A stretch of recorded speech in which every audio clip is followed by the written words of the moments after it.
हाँ, दिल्ली में लाल किला के पास ब्लास्ट का मामला है। ये मामले में 9वां आरोपी गिरफ्तार किया गया, यासिर अहमद।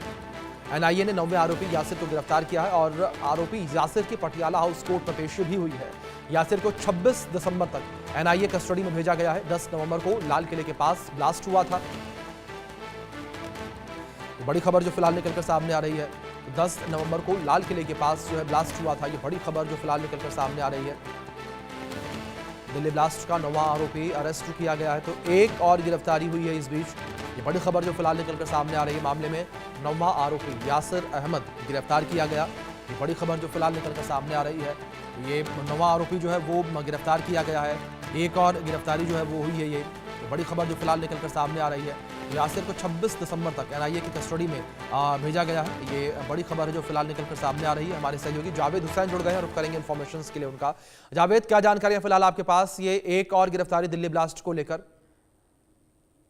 और देखिए अभिषेक, ये इस पूरे मामले में जिस तरीके से एनआईए अपनी इन्वेस्टिगेशन कर रही थी और जी। 9वीं बड़ी कामयाबी मिली है, यासिर अहमद डार को गिरफ्तार किया गया है अभिषेक, जो कि जम्मू कश्मीर के शोपियां का रहने वाला है, और मौलाना इरफान मुल्ला और उमर नबी, जो कि इस फयादीन हमले में, जो आतंकी हमला हुआ था 10/11 दिल्ली के लाल किले के गेट के कुछ ही दूरी पर, जहां पर I-20 ब्लास्ट हुआ था और जिसमें 11 बेकसूर लोग इंजर्ड हुए थे और इसमें 15 से ज्यादा बेकसूर लोगों की मौत हुई थी।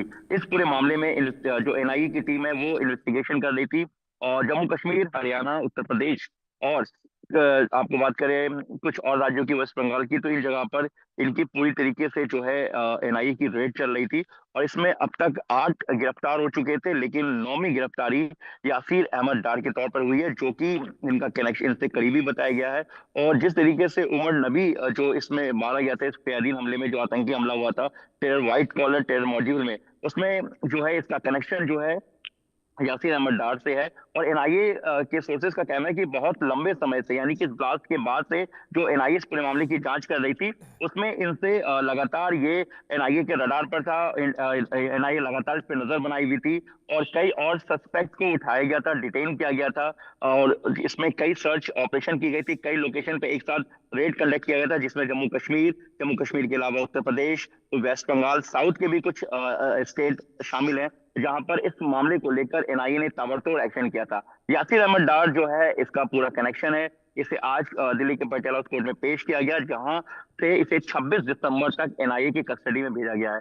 इसकी कस्टडी जो है वो बेहद अहम मानी जा रही है और माना जा रहा है कि अब इससे कई जो इम्पोर्टेंट चीजें हैं इस पूरे मामले में, जो इन्वेस्टिगेशन चल रही है एनआईए की, उसको लेकर जो है एनआईए की अपनी जांच आगे बढ़ेगी। क्योंकि डॉक्टर शाहीन शाहिद की बात करें और डॉक्टर मुजम्मिल की बात करें तो ये अहम कड़ी है, लेकिन सबसे पहले डॉक्टर आदिल को गिरफ्तार किया गया था इस मॉड्यूल में, और जब डॉक्टर मुजम्मिल और डॉक्टर शाहीन शाहिद का जो खुलासा हुआ, इसी बीच उस दिन दिल्ली में जो बम धमाका हुआ लाल किले के पास, उसके बाद से इस मॉड्यूल की जो जांच की गई, इस जांच में दिल्ली पुलिस की स्पेशल सेल, टेरर यूनिट इस पूरे मामले की जांच में जुटी।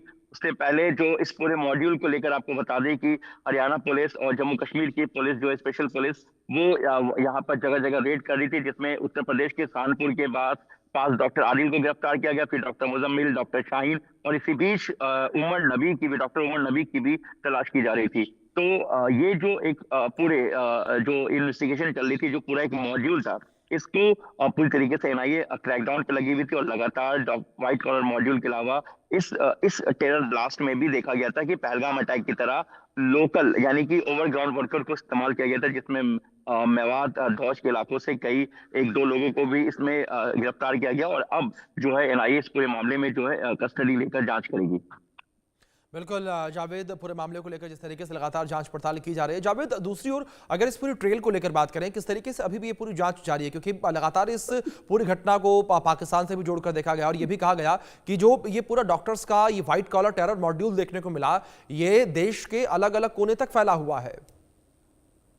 देखिए अभिषेक, इस जो ये ब्लास्ट हुआ, जो ब्लास्ट का एक पूरा पैटर्न था, जी। शुरुआत में पैटर्न ये साफ है कि ये जो तरीका था, जिस तरीके से इसमें एक्सप्लोजिव जा रहा था, अमोनियम नाइट्रेट थी भारी तादाद में, ये पूरा जैश ए मोहम्मद का जो एक पैटर्न है, जो इससे पहले भी देश की कई जगहों पर जो सीरियल ब्लास्ट हुआ है या ब्लास्ट की घटना घटी है, टेरर मॉड्यूल के जरिए उसी का सेम पैटर्न था, लेकिन लाल किले के पास अभिषेक इस ब्लास्ट को नहीं होना था। जो आमतौर पर जो ब्लास्ट हुआ और एकदम से सडनली ब्लास्ट हुआ, उसके बाद इस पैटर्न को फॉरेंसिक और टेक्निकली बेस पे पूरी तरह से एग्जामिन किया गया। एनआईए की टीम यहाँ पर मौजूद थी, इसके अलावा दिल्ली पुलिस की स्पेशल सेल की टेरर यूनिट यहाँ मौजूद थी और तमाम की देश की अलग अलग सेंट्रल एजेंसी उस वक्त मौजूद थी, और जो सभी ने अपने अपने फॉरेंसिक जो इन्वेस्टिगेशन के तौर पर ये पाया कि जो, और साथ ही हम आपको बता दें कि देश की जो सुरक्षा एजेंसी है, जो खुफिया एजेंसी है, उन्होंने भी जो इसकी इन्वेस्टिगेशन की शुरुआत में यही पाएगा कि कोई किसी तरह का गड्ढा नहीं है, क्योंकि देखिए अगर ब्लास्ट करना होता तो उसको पूरी तरीके से